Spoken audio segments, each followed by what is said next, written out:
What is up, you guys? This is JD Rich here, coming back at you with another One Piece video and review. Today we are talking about chapter 1160, the Great God Valley Incident.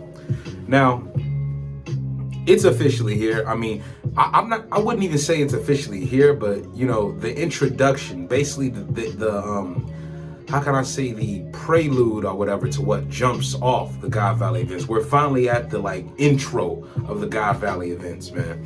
Because everything else has just been a build up and leading up to it. Everything else has just been a build up. A good build up nonetheless. Not that we don't appreciate it, but still, let's get straight into it. Now, at first, we're at the main stage. The Tenryubito, the Celestial Dragons, are presenting the basic prized catches for the human hunting contest.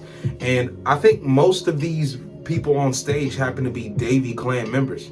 Because as you see through the chapter at the beginning, you see the Celestials in the crowd actually, heckling them and saying that their bloodline needs to be eradicated, eliminated and whatnot. Also on the fact that you got them questioning, someone blurted out, you guys are Buccaneers too. So the Davy Clan could be Buccaneers as well. There's always that possibility. I would take it as face value and assume that they are in fact Buccaneers, but we don't fully know yet. But Zebek is a Buccaneer, so we could assume naturally Blackbeard is a Buccaneer, right? Now, you got Teach and his mom on stage, as well as other prominent members of this clan on stage, and it seems to be only a select few of them, and they happen to be a part of the 13 out of 150 out of 150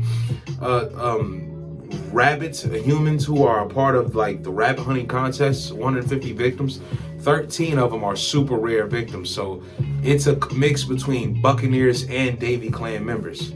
Because I think Davy Clan members, you got some of them who may be Buccaneers and some of them who may be not. But the Davy Clan is still the Davy Clan if they are a part of it. Now, interesting thing, as the Celestials are pointing out, they say that this lineage has been despised and hated by the gods since I don't know how long, but they really pointed out how despised and hated this bloodline is, which is something that really stands out to me, because the same hate that I guess Emu would have for the Nefertari family, the Nefertari clan, and especially for Lily for releasing the Pongless, he has that same level of hatred for the Davy Clan members. Why, we don't really know, but I could assume we can know that it goes back to Davy Jones. So, and one thing that I've been learning, even from watching Brago D Ace's videos, the Davy Clan, and then certain parts of the D Clan, let's say Joy Boy's side of the D Clan, then the Davy side of the D Clan, right? They're both D's, but their life ideologies are completely different from one another with how they regard, with their regards and how they live. Like Davy D Jones, he embodied power, taking things over, taking over shit and whatnot. Whether that be taking over crews via the Davy Back Fights incident, the Davy Back Fights in that origin, taking over, it was more, their freedom was surrounded by a conquest of power, whereas Joy Boy's idea of freedom was simply being free. Sharing bonds, sharing relationships, connections and whatnot. But that's another video for another day. Let's continue. So we see that these members on stage, because we see Blackbeard and his mother, we see Teach and his mom, and these other members, we see that they're of different sizes and shapes and whatnot. You got a big burly guy up there, right? And this guy is wearing a straw hat. One thing that stuck out to me when I saw this guy wearing his straw hat is I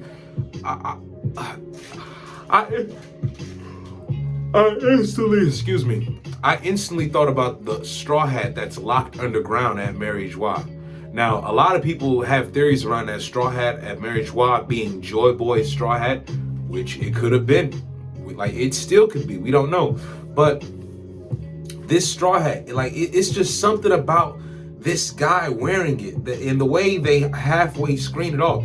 This guy wearing this straw hat, it just screams something of significance to me that I can't really put my finger on.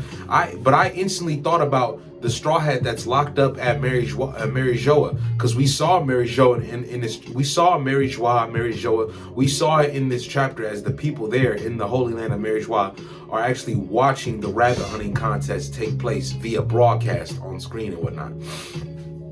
So they're broadcasting this slaughter throughout the Holy Land. But the people on stage, man, we see a guy, big burly guy. He's built similar to Kuma, but I think he might be a little bigger. Yeah, this guy is on stage, as well as Blackbeard and his mom. And then you see another guy who kind of looks like Oars. Like, what's so crazy about these people is that they may be ancestors of characters we actually know in the story today, in the current time. But they are a part, I believe that they on stage are a part of the super rare 13 rabbits, quote unquote, that are being hunted in the human contest. So who these people are, we don't get their identities officially, even at all. I don't know if we'll ever get them, but something about this dude, this guy in the straw hat, because it looks like a straw hat, something about his hat stands out to me, and who he may be, because he may be of somebody of great significance. What if he's related to Teach, like an uncle or a cousin or something like that? Because I assume these are all Davy Clan members that are featured on stage, while Kuma and the others are somewhere around locked up or whatnot. But we see Blackbeard being sheltered by his mom as she's trying to keep him away from the things being thrown up on stage, man. So it's a whole thing. And then the next panel over, we see Saturn and Garling just standing by each other. And Saturn is actually giving Garling praise for his discovery, because Garling discovered the Davy Clan still in existence at God Valley, the members of this clan. So Garling brought this whole... Garling basically set off this... Garling basically... I'm sorry, guys. It's late. It's midnight. I'm filming this at midnight, so you got to understand. But Garling set this whole rabbit hunting contest up as far as the location of where it should be had, because he discovered the rare Davy Clan, and you know there's a prejudice and a grudge against them to be extinct by the gods, the so-called identified gods as the Team Ryubito and the Celestials and whatnot. Garling actually gets praise from Saturn, but Garling then says, like, you can't just chalk it up to me. This finding was up to fate, you know. Garling actually gives credit to fate for finding the Davy Clan and for everything that they're about to do to them, as far as like eradicating them from they're basically trying to make their clan go extinct by eradicating it, as well as other people who are just happen to be on the island, whether they're Davy Clan members or not, or even if they're Buccaneers or not. So, you know, oh, and one Team Ryubito did question if there were all Buccaneers as well. So this guy gets me to believe that not all Davy Clan members will be Buccaneers. I mean, they don't have to be, but you can have a segment of Buccaneer Davy Clan members, a segment of just regular Davy Clan members who are not Buccaneers. So that's really a toss-up up in the air. We could assume they all are. We could, but we could also be halfway right and halfway wrong, because it could go 50-50, like some are Buccaneers, some are not. Because as we see on stage, the big burly guys, I assume they're Buccaneers. But the other big burly guy who has teeth and hair, he looks like Oars, the continent puller. So I wonder if there's any connection, relation, or any type of tying together Oars. Even though I know Oars is a big, giant, but this guy looks like Oars. The guy in the panel on stage with the rest of the clan being introduced in front of the Ten Ryubito, like, this guy has monster teeth, he has similar hair. This guy, he reminds me of Oars. That's just who I thought of. So we don't know if there's any connection between them at all. We don't know. And we obviously know he's not of Oars' race, because he would be much gigantic, right? Unless he's still growing. I don't know. But I really wish Oda would have gave us the names of these people, man, because we're just gonna see them and then see them being killed in the next panel. They're being hunted, they're being exterminated. At least give us some identity of who these people are. But maybe we might get their identity through a flashback of another character, who knows? So then, moving on from Saturn and Garling, as like I said, Garling gives credit to fate for finding the lost Davy clan members and whatnot and their rare lineage and such. Dragon, we see Dragon. Dragon decides to help a dying mother of Shanks and Shamrock. She pleads to him that, yo, it may be too late for me, but I want these boys to go to someone whose heart's warm. And Dragon actually takes the boys. Dragon takes them because he looks at this. I guess Dragon sees this as a way of defying the Celestials by not letting this woman's babies die and also honoring this woman's wishes, because it seems like her wound is so fatal, there's really nothing Dragon can do. So her next best thing is to basically make sure her kids are looked after. And you see, she does that by asking Dragon to please take her kids, get them somewhere safe, get them off this island. And Dragon does it. Now, the Celestials, they announced that there are 150, I'm reading my notes too. It's 150 rare rabbits in this competition, but 13 of them are super rare. I assume we saw half of the 13 on stage in the beginning of the chapter amongst those Davy clan members, because that's what they all seem to be. It's no question that they all could definitely be Davy clan members. But we also know that Kuma, Jenny, and Ivankov could be also a part of the super rare rabbits. And what if Kuma happens to be a part of the Davy clan? Because I'm not Kuma, Ivankov. What if Ivankov happens to be a part of the Davy clan? And also, why not Kuma as well? Could Kuma be a D? Bartholomew Kuma, that's all we know of his name, but what if it's Bartholomew Davy Kuma, Bartholomew D Kuma? Who knows, man? Because that's one thing we haven't fully fleshed out yet, if Kuma is a D or not. Now, for right now, I'm just gonna say he isn't, but he is definitely a Buccaneer, because I think you can be a Buccaneer race. You could be a Buccaneer race and descent without technically being a Davy member. So, there's more to find out behind that. There's more.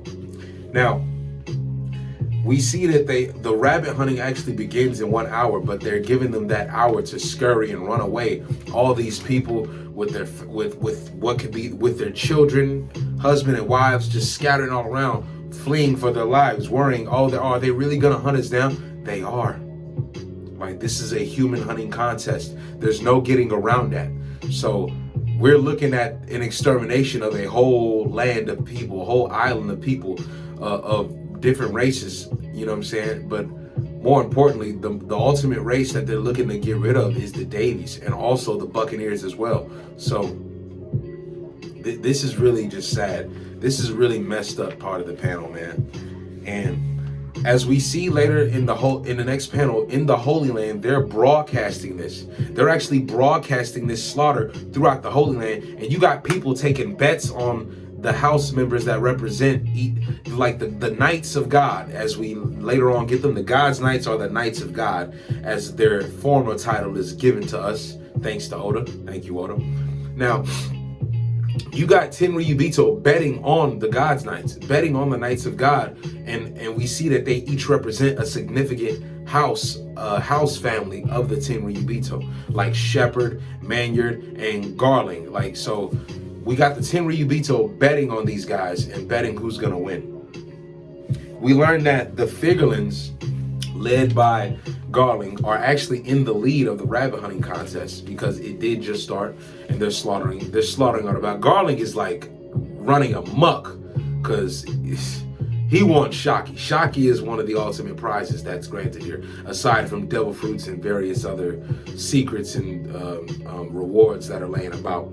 But we get Garling going crazy. Garling is just going off, he's just basically running amok, slaughtering, and they all seem to be riding ducks, kind of similar to what Vivi has. So Karu, I think that's Vivi's duck. We see a bunch of Karus actually in the Holy Land. So, apparently there's some significance behind Karu's duck species, as we see they're being utilized for transport to basically run and cause mayhem and slaughter as they casually please during this rabbit hunting event. Now, the Figurlins are in the lead. Garling is due to Garling. But also we see that the Bavets and the Man Mayors are also tailing him. Now, these are two other significant houses and families of the Team Ryubito that are being represented by the Gods Knights who are currently inside the rabbit hunting contest that's taking place. We learned that House Shepherd. We learned about House Shepherd as well, because there's the Manyard House, the Bavet House, House Shepherd, and House of Garling. So all significant celestial noble families, and they're each being represented by a selected God's Knight of either their choosing or either a God's Knight's volunteering. But mainly it could be from the family's choosing. So, you know, whichever knight represents a significant family, they were chosen to go inside this contest and win for that family.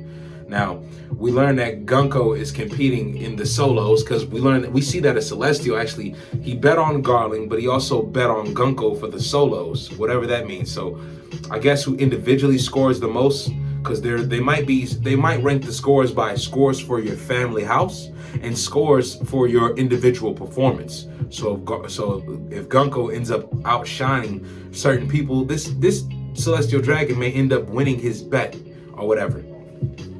Now, Gunko represents the Man Mayor house because we get our title, Saint Gunko, House of Man Mayors, Saint Gunko. It's finally nice that we get her full, description, I guess, full name. I wouldn't even say we got her full name, but we got her basic title and who she represents. The Man Mayor Gunko, you know what I'm saying? I'm gonna just go call her that. So she represents the Man Mayors. Now, could that be her real family lineage? Maybe, but she represents the Man Mayors in this competition, and I guess we'll get to meet. I think we'll probably meet the families that each God's Knight represents farther along inside the chapters. But this is actually a nice title box, man. We see Gunko using her arrows, slaughtering about, but Gunko and whoever represents the Bavet house is also trailing Garling. So we know Gunko and some other God's Knight is actually tailing behind Garling as far as taking the lead and whatnot. So next we see Summers, and I'm gonna go on a limb. I would assume Summers represents the Shepherd house. Who knows? We basically understand that Garling represents the Figurlin family. Gunko represents the Man Mayor. So I guess we can assume, let's just say, killing him if he's around, because that's one person we don't even see killing him in this arc. We see three new God's Knights, 2 women and one Yeti, but I'll get to that later on. But we don't even see killing him. I just wonder what family he represents. Because they don't even give us Somers family, but I'm just gonna go on a limb and assume it's the Shepherd, House Shepherd. So we see Shaki in custody. She's actually being admired by some spectating guard or whatever. It must be nice to be Figurlin Garling because he's in the lead. So they're looking at the fact that he's in the lead. He may be the closest one to win Shaki in the end. And Shaki's reaction is kind of nonchalant. She's not necessarily a damsel in distress, which I like, but she's also she doesn't want to be there. You can see that she clearly does not want to be in the custody of these scumbags, because she's just looking like, man, is this really my fate? Subjugated to this, being competed for, and in the name of slaughter of innocent lives for a God's Knight to take me as their own? It's really messed up. Really messed up, but our boys have arrived. We'll get to that in a minute. Our boys have arrived. So Shaki, she's gonna be saved. Now, Dragon discovers that his platoon was actually slaughtered. Dragon comes across, because we get the next panel. Dragon stumbles across the bodies of his actual Marine platoon, looking around like, yo, what the hell happened? Why are you guys all just killed and slaughtered? Who could have done this? Because Dragon seems to be the only survivor of his squad.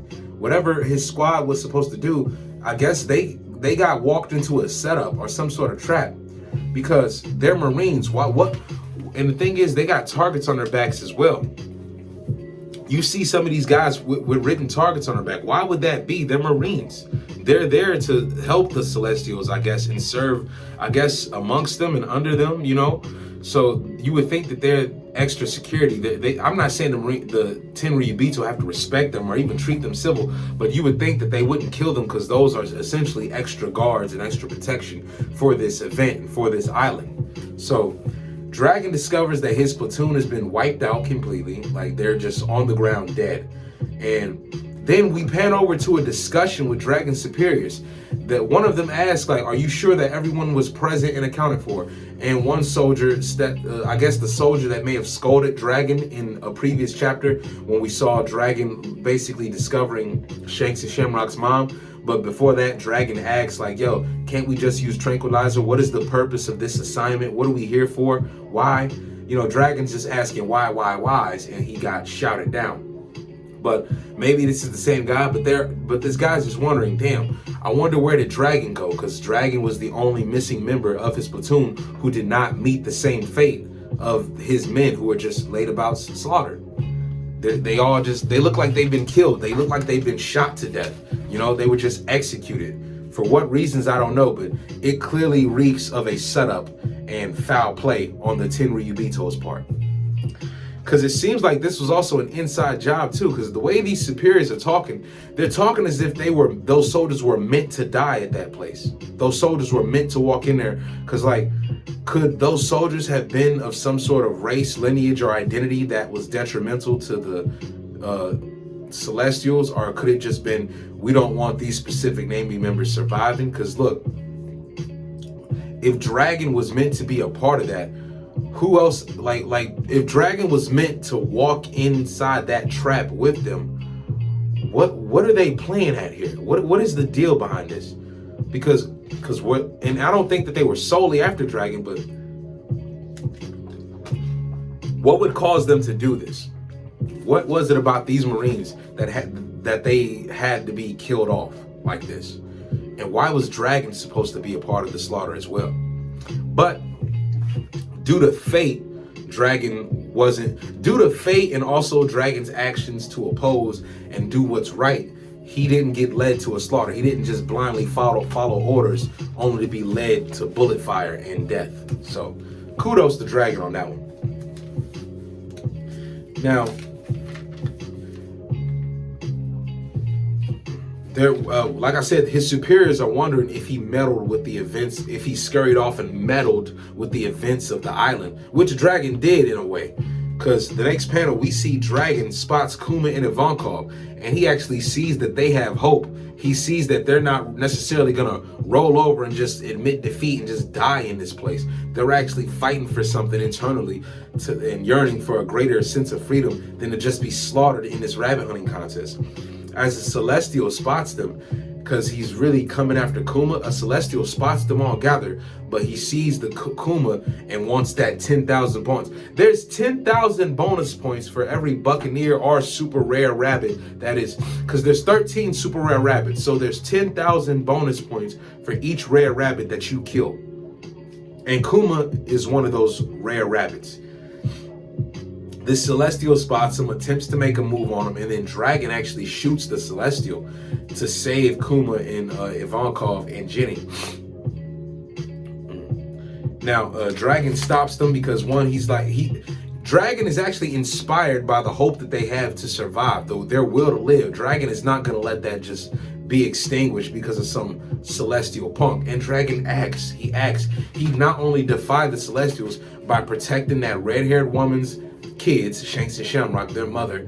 He honored their mother's wishes by protecting them, keeping those kids alive, not letting them fall into the wrong hands as far as we know so far, but we do know that Shamrock gets separated. But we also see him fight to save Jenny, Kuma, and Ivankov, blinking down the Celestial. So that was also another good moment for this chapter. Then it pans over to the arrival of our very own Roxy Zebek and the boys. Rock's crew is officially here. They arrive on the East Coast. They're docking east So they're all coming around. Now Rox is telling them about the treasure located on here. They got devil fruits, man. They got other treasure, and they got Shocky as well. So we need to work together to make sure we all get what we want, and there's no sense in us fighting and killing amongst each other. So we all need to come together. We'll split the booty, because that's what pirates call it. Bro, Rox is a pirate. He like his slang, everything about him, he is a pirate's pirate, man. We'll split the booty that we rob and pillage from this God Valley up after we get everything we want. So, you know, we gotta work together doing this, guys. We have to bond together and come together and get this stuff done. Now, you got the crew arguing amongst each other. You know, people are wondering, I think you got either Silver Axe or Captain John talking about they're wondering who's gonna save Shocky, basically. And Shiki basically points out Shocky's gonna fall for whoever saves her. And Kyo, X-Man Kyo, the Hitman Kyo, he says he's not backing down because he's gonna do it. Obviously, he says obviously, and I'm not backing down because he wants to save her as well. Whitebeard steps up. He says, I'm just here to save her as a friend. But if she falls in love with me, I don't mind that either. So Whitebeard isn't really here for the romance, but if it happens, it happens. He'll accept it. But he's really looking at Shocky as a friend. Like that speaks volumes to Whitebeard. He looks at Shocky as a friend more than she is just some damsel in distress. He's genuinely here out of pure intent of saving Shocky as a friend. Now, the other members, as we're going on, they're lamenting on Shocky as well. You see that Captain John says that she's actually gonna go to whoever grabs the most treasure here. So he's here for treasure to impress Shocky. But also, I guess they all want to save Shocky in their own selfish, outright way, except for like Whitebeard. He genuinely looks at her as a friend. Big Mom, she's telling him, like, even if heaven and hell were to flip, she would not choose either one of you. So you guys are just idiots. She wouldn't choose you losers. And then you got Kaido. Hey, Big Mom, you really gonna get me a devil fruit? You really gonna get me? So Kaido is actually relying on Big Mom to get him a devil fruit, because I guess Big Mom may have made a promise to him, because they have some sort of camaraderie amongst each other to where they actually look out for each other as like brother and sister in a way. So there's a better bond with them that goes without saying, that really translates, you know, into them becoming their own individuals. But you kind of see that there's a sort of bond / halfway friendship between Kaido and Big Mom.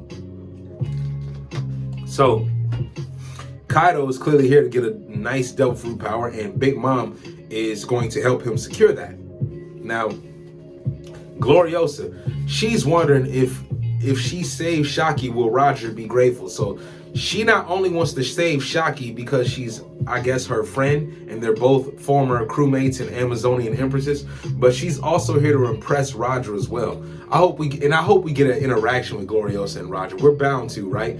Given that they're both here, because the Roger pirates later arrive, you know, on the west. They dock west, but we got the Rox pirates docking east, and it's so funny how that happens. You got the Rox pirates docking east, the Roger pirates docking west, and it seems like they're both headed from each side of the island. So eventually, they're gonna meet at the middle at some point in time. I hope that we get a panel of all of them at the center of the rabbit hunting event, breaking it up and just causing all types of chaos. Now, Gloriosa, she wants to save Shocky to impress Roger, and wondering if he'll be grateful. And yeah, man, you got the Rox pirates all here in attendance, and everybody is just ready to go out and do their own thing. And Rox is really inspiring me, because he's saying like, yo, we have to work together. We can't just have any like discrepancies amongst the crew that interfere with what we're here to do, because there's a lot to be gained here. And aside from the undercover fact that Rox is actually here for his wife and kids. So I hope he gets to them in fast, because I think 1161, we may see them die. Possibly, we may see they're in a human hunting contest, and it's already begun. So thank goodness the Rox pirates have arrived. But will Zebek get to his wife and kid fast enough? We don't know, and we can assume that maybe he did, but also he had to stash them away somewhere so he could go handle the fight between him, Roger, and Garp. And also, I think we might see some Celestials actually die in this chapter, because one, they're technically attempting murder on Teach and his mom. Zebek's family. So we can assume that Zebek did actually murk and off a couple of Celestials because one, this human hunting event is the cause of my wife and son's death. Or look at this. Let's say that Blackbeard's mom did die and Blackbeard got saved and carried off somewhere. Let's say Rox assumes that, oh, both his wife and son is dead, but he doesn't know that his son is actually alive. That's enough to anger him to the point where, yes, I'm going to go all out in killing all you Celestial MFs, man. I don't want you ruling the world. This is what you do anyway. You slaughter innocents, and let alone my clan. Oh, no, we're not having that. So Rox ran, and then you got the Rox ship and the Marine ship firing on it, and then you got Rox telling everybody like, let's ram them. Rox is ramming Marine ships right now, and it's so cold because their cannon fire clearly has it's barely affecting the Rox ship at all. Rox is with the smoke. He is like, ram them. Let's give them what they want. Let's give them hell. Let's give it all to them, man. They want the smoke. We're here for all of it anyway. Rox pirates, follow me. So we later get that the Roger pirates arrive on the west coast. They're docking west. So now the Celestials are really in panic because you got the Rox crew over here docking. You got Roger's crew over here docking, and everybody's just coming aboard the island, and they're here to wreak havoc. They're here for Shaki. They are coming full-fledged in abundance for Shaki, as they should, right? No doubt. So we got Dragon running with the twins. Dragon is running with Shanks and Shamrock in their little carrier and whatnot. And he's actually surprised that throughout all the madness that Shanks and Shamrock aren't even crying. Because I think that they're actually, in their own way, they're growing attached to Dragon, but they're also in question of who Dragon is. As you see the twin babies looking up at him in curiosity.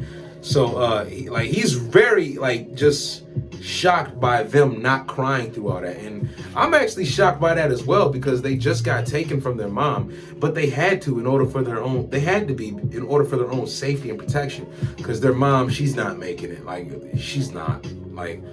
It's inevitable that she will die here. So I'm assuming that if she's gonna die here, it could be safe to say that Blackbeard's mom dies here as well. And Blackbeard's mom, man, when we finally see her face, I get a mix. She kind of looks like Nico, Ovia, and Vivi at the same time. It's a very distinguished look that Blackbeard's mother has, man. And we see that she has white hair. Blackbeard's mom has white hair, So this is all, I know this sounds crazy, but she has white hair. I'm not saying that. Now listen, I'm just speculating here. Nico Ovia has white hair. I'm not saying that this is Nico Ovia, but what if Nico Ovia had siblings? What if Porcus D. Rouge had siblings? There are characters we meet, we are still gonna find out about them because they're gonna swing back into the fray of this story. But could this woman be related to Nico Ovia? I see some resemblance, slight resemblance. Now she doesn't have to be. I'm just saying, man. Blackbeard's mom, I got it, bro. We need the title boxes of Shanks and Shamrock's mother. We need the title boxes of Blackbeard's mom. Oda, you have to introduce us to these women. I want to know their names. But Blackbeard's mom, man, she has white hair and she looks very distinguished in her own way. And I love how she's actually sheltering Teach from all this cruelty and from the rummage that's being thrown at them, whether it's a verbal attack or just somebody throwing knives and rocks and whatnot as they were on stage being paraded around like cattle, because they're essentially rabbits to be slaughtered. So yeah, man, Blackbeard's mom, man, it's amazing. I still think, I'm still frustrated we didn't get no title box, but at least we see her face. We see her face. So that was actually a step up. It's like a mix between Vivi and Nico Ovia. It's a very distinguished face, but she has white hair. Nico Ovia has white hair as well. I instantly thought of her and I kept thinking yo, could she be related? that happens in One Piece. You know, we got characters who are related and yet we don't know or find out until we get some sort of backstory or flashback. So there's always that possibility there. But for now, I'm just gonna assume that she's completely a new character. We don't know nothing about her. She can't be related to Nico, at least as far as we know, not yet. But, you know, Blackbeard's mom, we have to find out more about her. We got to find out more about Shanks and Shamrock's mom. And the least Oda can do, if not the next chapter or sometime eventually, give us their title boxes, give us their family names. We got to find out about who these women are. Their names are going to be their family names are going to be so significant to the story going forward. It's undoubtedly. Now, Roger and his crew arrive. He tells the crew that he's going to save Shaki. The rest of y'all just take the treasure or whatever. Man, the whole crew tramples Roger, and they're after, like, they completely disregard his order. Like, nah, man, we here to save Shaki as well. Like, everybody is here to save Shaki in their own way. Whereas Kaido and Big Mom, they're here to get, like, devil fruits and treasure and whatnot, as well as Captain John. But everybody is here for Shaki. They're here to save Shaki, you know? Aside from someone else, another legend, who we get later on, because the legends are arriving all in this one place. And this, like, God Valley is essentially going to change the way we think of the Will of D. God Valley is going to rearrange our perspectives on the Will of D. And I think it's going to highlight a little bit of meaning on the Will of D, as we not only see through this clash, but through the embodiments of character that each of these men represent. Because we got three big legends that are coming in this chapter. Third one is yet to arrive yet, and I'm gonna get to him later. But we got Rox and Roger, two of the main D's, the main head D-liners. Let me see what I did there, head D-liners. The main headliners of this chapter, Roger and Zebek, are here with their crews, and it's about to go down. They're all heading to the Coliseum to save Shaki, and they're going through Marines, they're beating fodder, so they're all headed to their objective, and Shaki will be saved. But I still mentioned in my last video that the Kuja Pirates are going to be the ultimate ones who actually escort Shaki off the island. The Kuja Pirates have to come back, because when the Kuja Pirates come back, we're going to see Tritoma leading them, because she's now the captain. So we may see an interaction between Tritoma and Dragon. We may see them meeting. So this could be the beginning of Luffy and, like, Luffy's mother and father actually meeting. Tritoma and Dragon will meet in this arc. How? I think it's going to be Tritoma and the rest of the Kuja pulling up to get Shaki, because they're going to use the fact that these women are going to use the fact that you got Garp, Roger, and Zebek all here fighting amongst each other. So with that distracting the Celestials and whatnot, the Kuja can swoop right in, grab Shaki, and escort her off, because Shaki will be saved by the men, by Rayleigh or Whitebeard. I'm assuming Rayleigh or Whitebeard or both. They may end up teaming up, but Shaki's going to be saved by the guys. Then Shaki's going to run off with the Kuja and leave. She might even kiss Rayleigh before she leaves the island, but we'll get to that later. That's another video. Now, as Roger says, he's here to save Shaki. You guys focus on the treasure. His crew tramples over him, and they all just run over him. You see a stomped out Roger. So his crew are here for Shaki. I love this. This is such a gag panel, man. And Roger gets back up. You know, business as usual. They're there handling business. We see a panel of the Garling and the Gods Knights actually telling the Marines to pull back because they're finally gathering. Now, we got 3 new Gods Knights in this panel. There's a big giant Yeti-looking thing with horns and a big monster smile. I started thinking of Monsters Inc., that Yeti right there, but also I thought about this. Remember, I don't know if you guys are familiar with the movie Where the Wild Things Are. Those creatures, I thought about those creatures in that movie, because that's essentially what his design is like. Got a big furry mustache, fur, horns, got a weird kooky smile and whatnot. But this is a new Gods Knights, and I'm very curious. Of all the Gods Knights there, I'm very curious about what his abilities are. Now, there's 2 women here as well. 2 women that I have not seen yet, that we have not seen yet. So you got another woman's Gods Knight who has black and white hair and horns, and she's smoking a stogie. She got a stogie sitting out her mouth, man. And it's really amazing seeing that. it's really amazing seeing this because I'm just like, what are their abilities? So you got Garling squatting up with the God's Knights. They're about to mobilize against these pirates. So we're gonna get some good fight. Like, we are in for some good fights because the fact that there are only like you see Garling, you see Gunko, I think you see this woman.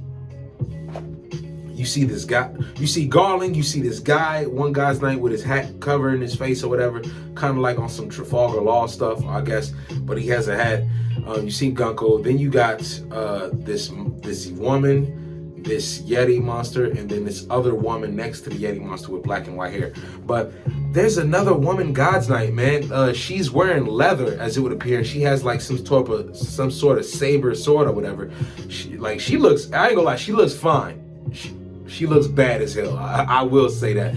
She kind of looks like Robin. She damn near looks like Robin, like a more black, like a more darker haired version of Robin. Jet black hair, brunette. We don't even know we don't even know their names. But yet these three new God's Knights that are here, who haven't been introduced, but they're intro, they're all falling up, squadding up with Garland because it's about to go down. And their designs are just amazing. I gotta give it, like, their designs are sick, man.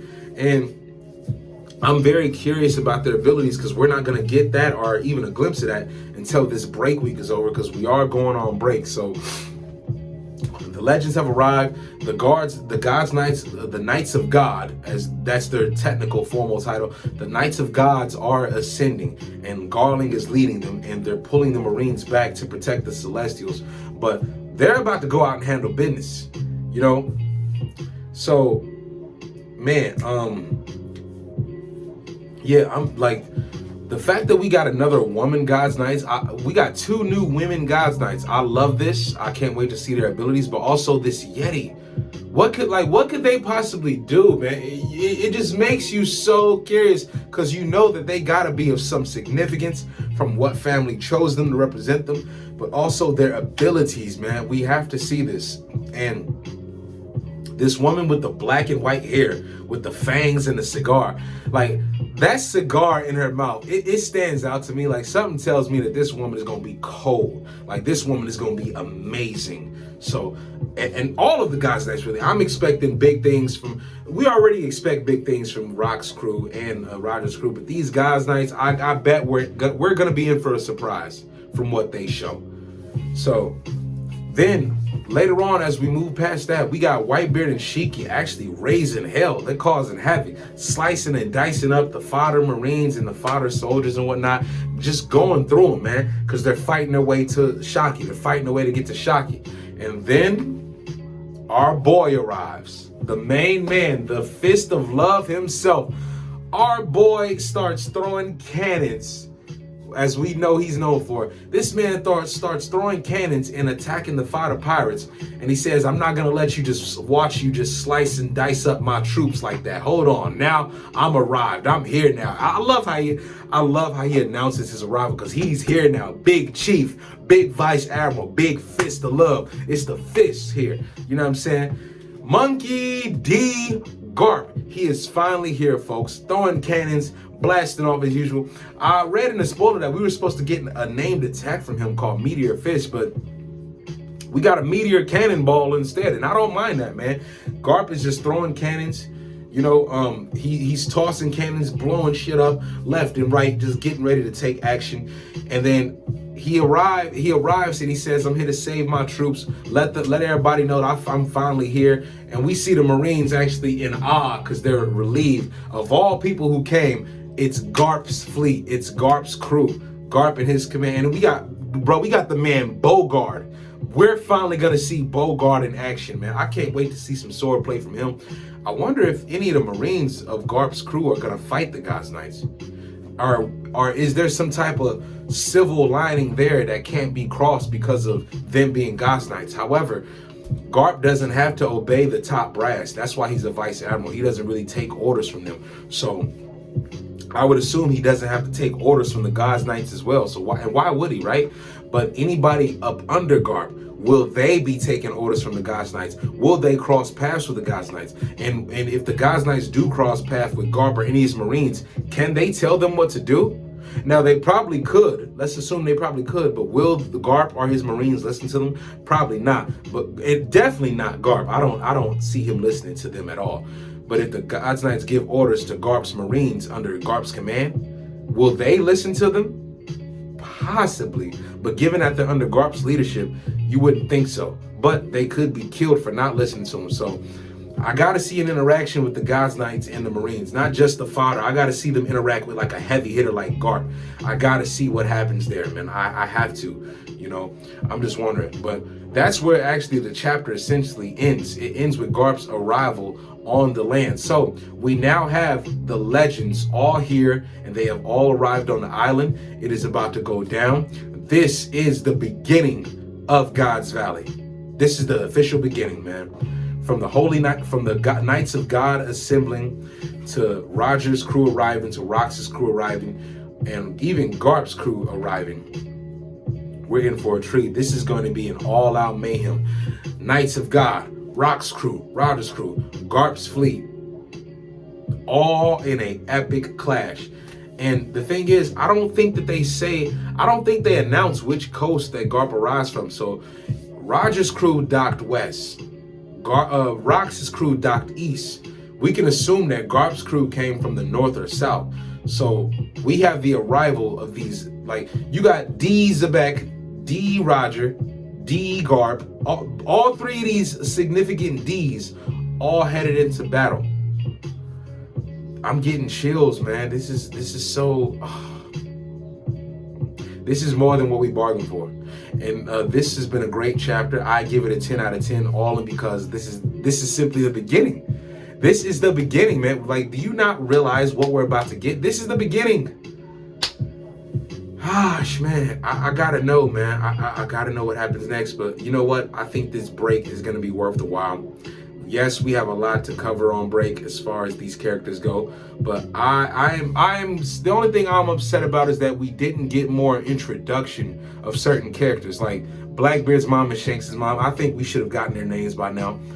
And also these new God's Knights. Now, we got the family that Gunko represents, Saint Gunko of the Man-Mayor family or whatever, but we should have gotten that for some. Oh yeah, we should have gotten that for Somers too, but when the God's Knights assembled, we didn't even see Somers. We didn't see Somers or killing him. If this is a rabbit hunting contest and most of the God's Knights are here, where is killing him at? Like, was killing him not a member during this time? Possibly. But and also, where was Somers at? Hold up. Somers wasn't around when we see Garling assembling the God's Knights together, the Knights of God. Where would Somers be? Could he be sneaking off to probably talk to Shocky? Will we see an interaction between them? Because Garling was participating in the event. He was actually trying to kill some kid that was up in a tree. Somers was trying to kill a kid by making him fall into a cushion of thorns. You see this kid's father actually coming to save him.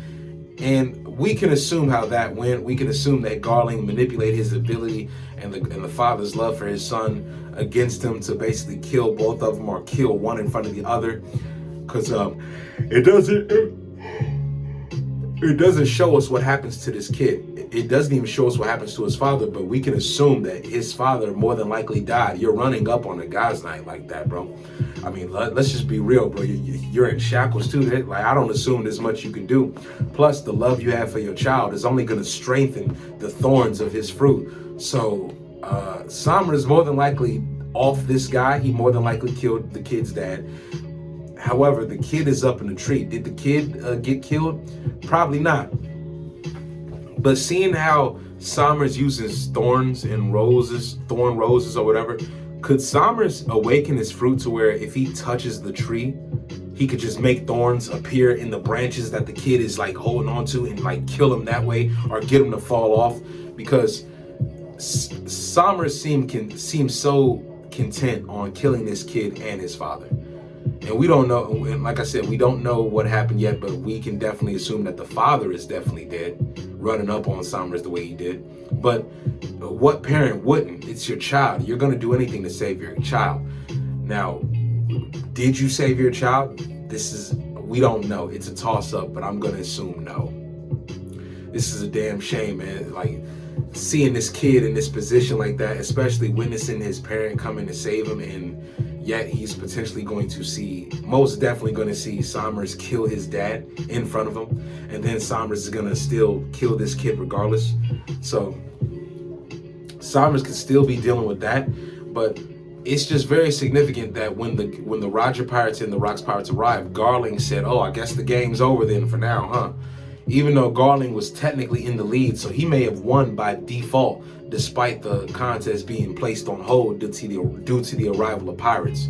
So maybe Somers, out of jealousy, was like, "Oh, even though Garling was in the lead, I was still gonna catch up with him. This isn't fair. The pirates are interfering with the game. I could still take Shockey regardless." What if Somers is off somewhere off screen, visiting or going up to Shockey in a way, while Garling and the rest of these God's Knights, they squad up, they gather, because they're in the fight for their lives at this one. So the God Valley is not going to be the same. It's not. And then on top of that, we know that the whole island is going to be eradicated and disappear somehow, some way. But until that happens, man, we have to see these fights. We have to see everything. This chapter was fantastic, and it got more fantastic the more, like, I think it could have been better. I'm not going to rate it as a bad chapter. I still think it's a 10 out of 10, but there are some things that definitely could have been better about this chapter if we got more introduction of certain characters via their family names. Like I said, we should have gotten the names of both Blackbeard and Shanks and Shamrock's mom. We should have gotten the names of some people on the stage. We should have gotten the names of some of these extra God Knights. And I'm not saying Oda had to give us all of them, but that's something we should have gotten. We should have gotten more names, because we only got a little bit when it came to names, but we only got family names that God's Knights were representing. Gunko, Manmayer, Garling, the Figolin house, you know what I'm saying, House of Figolin, and then the Bavette house. So I would assume that Somers is representing either the Bavette house or the Shepherd house, and killing him is representing one of those two as well. Now, as far as the other knights, we know nothing about them, but we did get 3 new knights that were shown inside this chapter. We have to get their names eventually. We got to know what they do and how they're involved. But they look lethal. Like, the God's Knights squatted up. I can't get over how, like, badass they look, man. They look like they're about business too. So yeah, this has been an amazing chapter. I loved it. I love the arrival. I love how Garp was the last to arrive too. And I love how Garp came in just throwing cannonballs ready. Garp wasted no time. He was ready for the smoke, and he's coming for it. So, oh, and then on top of that, you see a panel of Zebek and Roger's faces, because they're looking like, huh? Like, oh, damn, Garp is here. Like, yeah, that's right, man. That's right. Y'all got to contend with the Marine. If there was any Marine that you would have to worry about, it's this one. It's the Vice Admiral, the Fist. The Fist himself is here, and you got your hands full. You already had your hands full dealing with each other, but you got the Fist. You got the Fist of Love in attendance. It's gonna be it's gonna be a barn burner.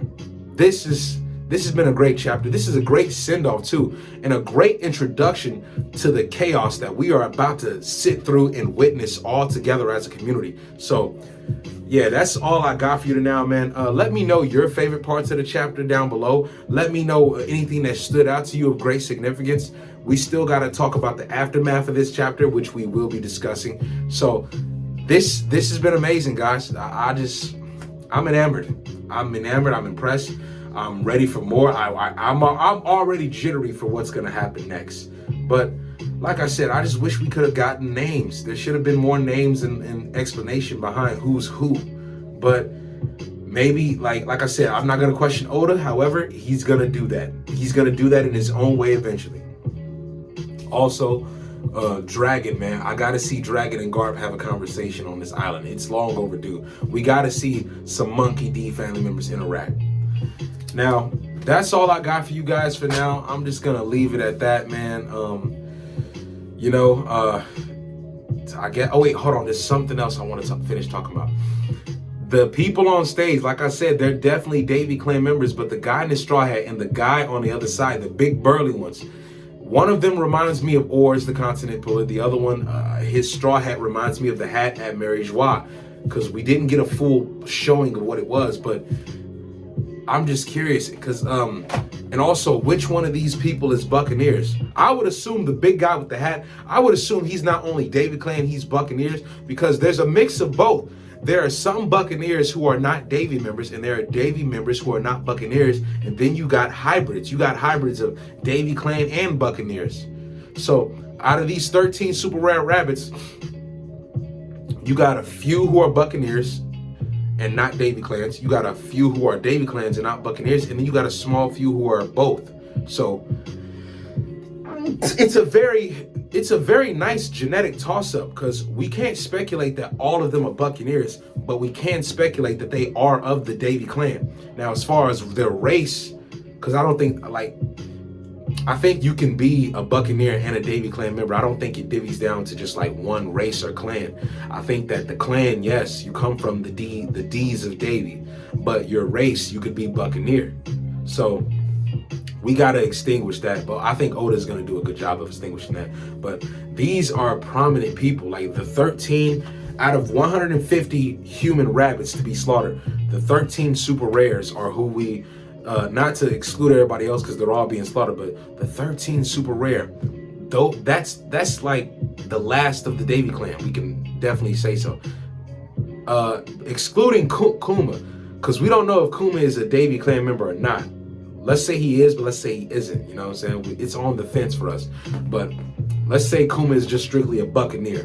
You know, he's still a part of that rare 13 by being a Buccaneer. But as far as who's Davy Clan members of that 13, maybe 9, 12 of them, with Kuma being the exception of just being a Buccaneer.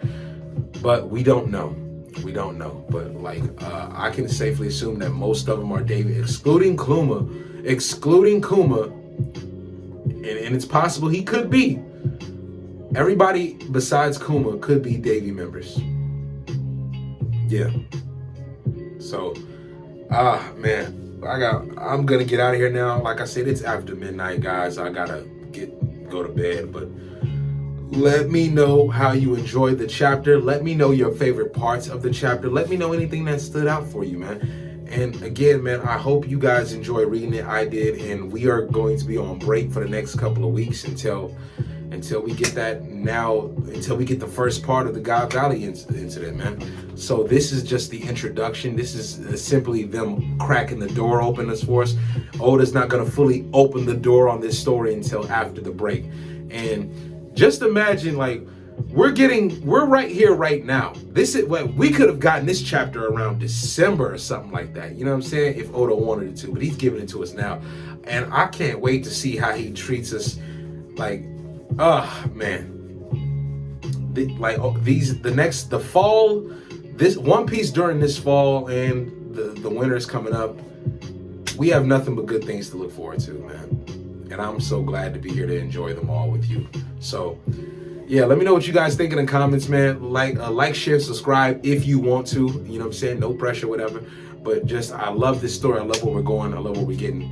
And remember, this is JD Rich signing out on you with another One Piece review. 1160. The legends have arrived. The God Valley incident is here. Have no fear. And Oda might leave us something that makes us shed a tear. This has been a great year. This is JD Rich signing out for you, man. Remember, a piece of life is life in one piece. Peace.